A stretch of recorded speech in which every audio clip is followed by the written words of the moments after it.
On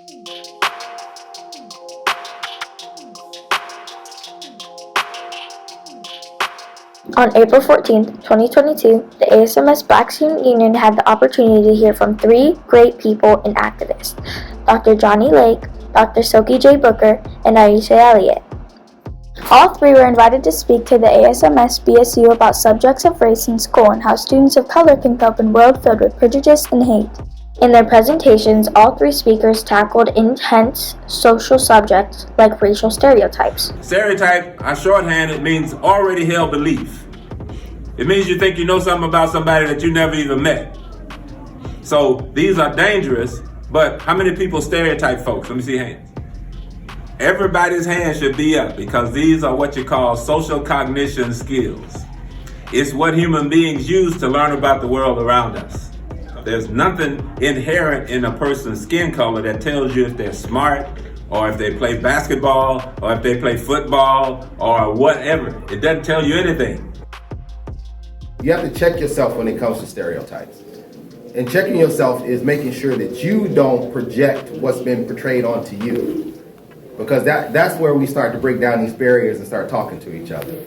To deal with those, to identify and deal with stereotypes is actually to identify and face white supremacy culture, meaning that Black folks who are doing and being naturally and authentically who they are, to believe that they are less than or bad or should be doing something different, you would have to first stop yourself and ask yourself, am I trying to make people act and align more to what whiteness says is good, or am I allowing people to show up as authentically as they can? The thing about stereotypes is speaking up is really important to stop people's use of stereotypes.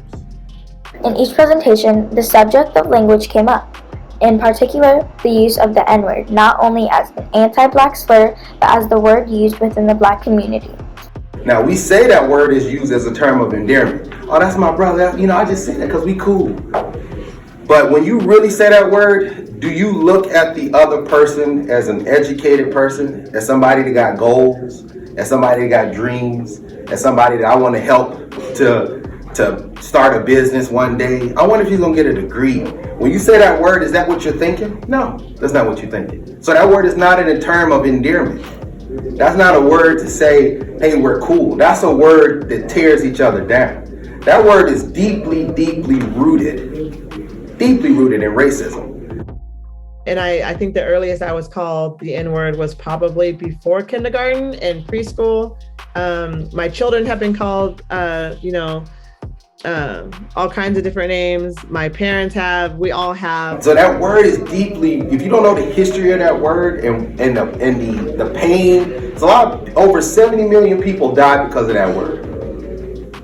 So when you say that word, if you're not thinking about all 70 million people that died because of it, you shouldn't be using it. Language has power. We say we don't want that language, but listen to the music. How many of you heard music with that word in it?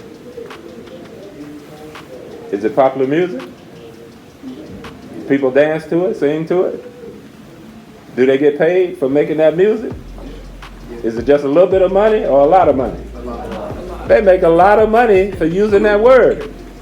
So how does that fit with the history I just talked about? Is that a contradiction?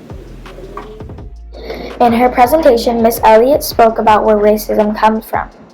It's super important that we all understand that the racism that you're dealing with and that everyone is dealing with in the United States, and especially in Oregon, especially in Eugene, Springfield, is based in true ignorance, like actually not having information, no knowledge, no understanding.